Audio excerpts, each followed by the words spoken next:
I try to bring the most out of a piece of gear when I review things, talk about options, discuss things with you, show you what I find value in with a piece of gear. And my hope is that some of these things can help you. I think that the Secant Filaments are great. I think that they're awesome actually, stellar in PvE and PvP, and I plan to show you some of the things that work very well in the Crucible. I found that there's basically 3 different playstyles with them in PvP. None are wrong, but I do have a favorite. I have them rolling in the Crucible. And in PvE, just as good. They're monsters. Not gonna lie, at first I had a love-hate relationship with them because Bungie took away the ability of the Voidlock being able to eat their grenade to gain Devour, and I guess that's because of the various avenues now that Devour has. Fairly easy to get going now, especially in PvE. Eating the grenade was used a lot in the Crucible, and I guess that was changed due to Void 3.0. Maybe how Sunspot's caught a nerf because of the upcoming Solar 3.0, because Lorelei can't be the reason anymore, right Bungie? I don't know. But what I do know, as it stands, the Secant Filaments are now the way to get Devour on demand. The exotic perk is Devouring Rift. Casting an Empowering Rift will grant you Devour. Damage dealt by you and your allies within the Empowering Rift will disrupt combatants. Though simple, believe it or not, there's a lot to unpack here and go through. There's some things to consider. You can build into it. You don't have to build into it, but I do recommend that you do, because there's some big payoffs. I want to start with the Crucible, talk about the 3 playstyles, and there's a way to set up the Voidlock to be able to loop it very, very fast. Getting the Rift back in 10 to 15 seconds. And with playing Warlock, since this does have to do with your Empowering Rift, a lot of Warlocks do run high recovery, tier 10 most of the time. And here are the stat splits for the Healing and Empowering Rift. It's beneficial to go from 7 to 8, then from 9 to 10. I run tier 10 for the 41-second cooldown. So the first thing to talk about is the instant Devour. Maybe you're in a PvP match at GM, maybe there's tick damage on you, you pop the Rift, instant health. That goes a long way. Maybe you duck behind cover. They're chasing you. You pop the Rift in safety. Someone's rushing. They're coming at you, but now you have full health. When it comes to this exotic, I have found the most success with these aspects and fragments. First, we have Child of the Old Gods. I think it's critical, actually, with the Empowering Rift. The Void Buddy is really, really good. It allows you to get 2 fragments. Cast the Rift to get a Void Soul. When you damage a target, the soul seeks them out, it damages them, and applies Weaken to them. As they're getting hit by the Void Soul, you're granted health with the Empowering Rift, and defeating a target that was drained by the Void Soul grants a Rift class ability energy. Big part is the health, defeating the target, Rift energy. I feel the best pairing is Devour. Feed the Void. This way, with your melee or grenade, you get that Void ability Final Blow. It can proc Devour if you don't have it. Most of the time, you're going to be popping the Rift to get Devour. There are going to be some moments, though, that you do get those Void ability tags just to get Devour going. You can use Chaos Accelerant instead, but I like the full kit of Devour. The biggest fragment is Persistence. It makes Devour last longer. When you pop that Rift, you get Devour, it starts at 18 seconds. And you see from the very first clip, you get a kill, it jumps to 21. Get another kill, it jumps to 23. Seems like it maxes at 23. That's a long time with Devour. And after that fragment, you round out what you want. I personally have Undermining. The Void Grenades weaken targets. That's a big part to me. I'm going to show you the application a little bit later. Echo of Remnants. Lingering Void Effects, Vortex, Void Wall, Void Spike, and the Axion Bolt have increased duration. I plan to show the Axion Bolt. It makes them chase longer. Then I have Expulsion. The Void ability Final Blows causes them to explode. For add-ons on your armor, as I go through the playstyles, I'm going to talk about how the loop is working. It's a very good combat loop. So first, double kickstart on the class item. It's a stasis class item. When you use your Rift, you get back class ability energy. On the gloves, Void Gloves. Bolstering Detonation grants class ability energy when you cause damage with your grenade. That's why the Axion is crucial. It's the fastest cooldown grenade. It seeks. When it gets a tag, it gives you Rift energy. And pairing the things that we have, it's tracking them longer because the fragment that you used, when it hits them, it gives you a chunk of Rift energy. And since it hit them, they're weakened. Very good. And the other 2 parts are Devour. Remember, as you're getting kills with the Devour timer on your screen, yes, after the kill you get health back, but you also get massive chunks of grenade energy. About 3 kills gets you the nade back. If you have a fast cooldown with the Axion, it could be back in 2 kills. Your grenade cooldown can be whatever you want because you have Devour a lot. I even ran 15 Discipline, 1 Discipline. All it took was 3 kills with Devour up, and I got it back. That means I heavily went into other things, but if you want to run 6, 7, 8, 9, 10 Discipline, you can run whatever you want because Devour's there. And a big part of that loop, especially if you have a fast grenade cooldown, as soon as you get it, throw it. Get a tag. That way bolstering gives you that Rift energy. Then there's the Old God getting Rift energy. The complete loop is right here in this clip. Pay attention to the Rift. This is with it all working. I pop the Rift, double kickstart. There's bolstering going on when I hit the grenade. There's the Devour health. There's the Old God defeat. I got the Rift back in about 11 seconds. I'm going to build on this in the third way of playing with these boots.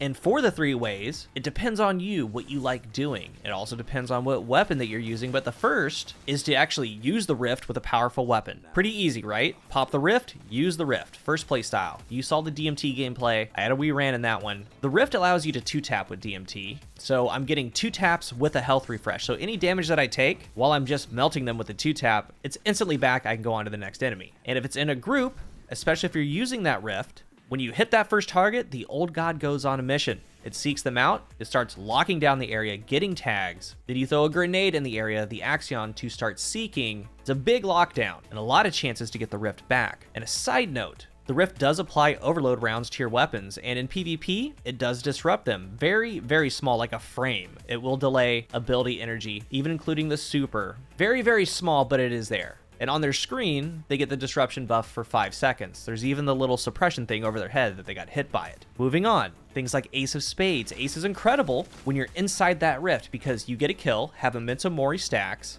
get on a zone, get in an area, pop the Rift. Now Ace is 2-tapping, giving health right back after those 2 taps. You feel unstoppable. So that's the first way. Use a powerful weapon with damage perks inside the Rift. It could be DMT, Ace, Messenger, whatever it is. You're using the Rift as a pivot point to go in and out of. And by the way, if your Devour runs out and your Rift is still up, go back inside the Rift, it's going to refresh your Devour timer. But using a high damage weapon with the Rift's 20% more damage, it's making them even stronger. I'm closing the section with the Monarch. As painful as it is, the Monarch is one of the best. It's a one-shot bow, instant health after you get that kill. So yeah, this playstyle, standing in the Rift with a powerful weapon, slaying out, using damage perks on the weapon if they have them, is very, very strong. Now the second playstyle is to be aggressive. Pop the Rift, leave it where it's at, and go. Your little Void buddy's gonna follow you. Use whatever primary, whatever special, SMG, shotgun fusion. After every kill, you're getting health back. Being aggressive, trying to go on streaks with your multi-mock, whatever. You can go something like Peace of Mind with a fusion. Being mobile, hitting your TTK, getting your health back. Throw Axions whenever you have them to get tags, just go off. And you can also go hybrid, right?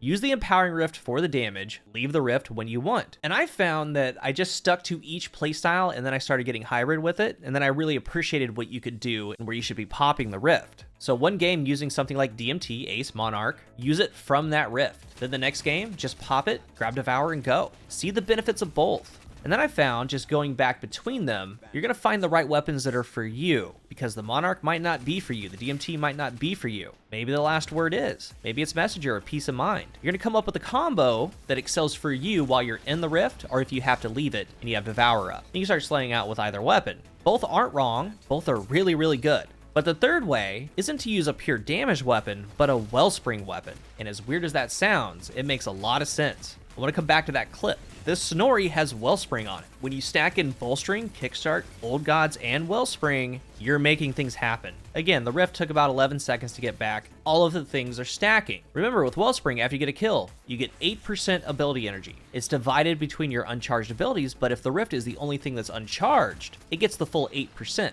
And it works out because of the Rift. You're basically using high energy fire, right? The Rift damage, 20% as your damage. It will be a TTK shift for a ton of weapons. And some Wellspring examples that you're seeing is Trustee, Ogma, and that Ogma is with Demolitionist Wellspring. I have Vision of Confluence gameplay in here, 3-tapping. There's a ton of weapons with Wellspring, but the idea is to get the Rift back really fast, to get another Old God buddy, to move to a new area and pop the Rift, accelerate the entire process. Like the second part of that Snorri clip was me advancing up to the bridge, then popping the Rift there and doing the same exact thing. And it makes most weapons kill in a bullet less, fast firing ones 2 to 4. It is a TTK shift. And I feel that the Wellspring weapon is just the icing on top of the build, because it allows you to pop a lot more Rifts down in different areas going area to area. Now, you don't have to do this, but I really enjoy it. And with the Wellspring weapons, you don't necessarily have to be within the Rift, like you saw with Snorri, because as you're getting kills, it's giving you Rift energy. And obviously, being inside the Rift does help the most,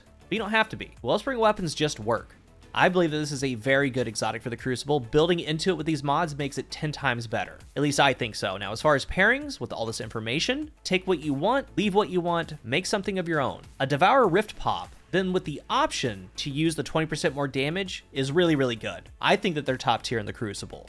When it comes to PvE, they're great. Short and sweet. I haven't been able to use them in a GM, but I don't see any issue with them, and they are an asset to your fire team. You drop the Rift, you get Devour, you get bonus damage from the Empowering Rift, you get health on kills, awesome. The main reason though is stunning overloads. That's the second part of the exotic perk. While you're in that rift, any weapon will stun an overload. If you want to use a lasting impression rocket, go ahead. The impact will stun them, and they're still going to be in stun lock when the lasting impression rocket detonates. If you want to use Deathbringer, sure. It doesn't hit all at once, so the first volley will stun them, then the rest will just pile on right after and melt the overload. You just want to sit in a rift with a shotgun? Just stun over and over so you can complete the seasonal stun triumph? Why not? It's there to do. And it's not just for you. Any teammate that's in that rift can overload stun as well. Now, it doesn't double up on weapons like, let's say, Ariana's Vow, but it does give you more freedom within your build. Team play and solo play. Say you're doing a Lost Sector and you have the perfect energy weapon for Solar Burn or Solar Shields, maybe, I don't know, a Vex, and you can use it as your overload stun as well. You can use your kinetic for whatever the champion is, maybe Unstoppable, Anti-Barrier, use your heavy to match other shields. Tons of freedom, and the whole time you have Devour getting health back on kills. And Child of the Old Gods in PvE puts in massive work. Shoot that first enemy, you send it on a mission, and watch that rift come back in no time. It's amazing. Then you can get into all the void stuff, volatile rounds, change some of your fragments around. It's a perfect exotic in my opinion. It really is. You can use it everywhere. It has a place, it has a job. I personally love them. I'm going to be using them. And in harder activities, the 20% more damage from the rift is going to help damage on the overload stun. They did a very good job making these. So if you're new here, remember to hit the subscribe button, and if you are subscribed, thank you so much for your support. Let's talk about the Secant Filaments down below. How do you like them? How do you like to run them? And are you finding success? Try some of the things that I went over and have some fun. It's probably going to be a week or two, but there is one more Witch Queen exotic, and that's going to be the Titan chest piece. And the Witch Queen exotics are actually more hit than miss. We'll see about that Titan chest plate. Thank you for watching, and until the next one, I am CoolGuy.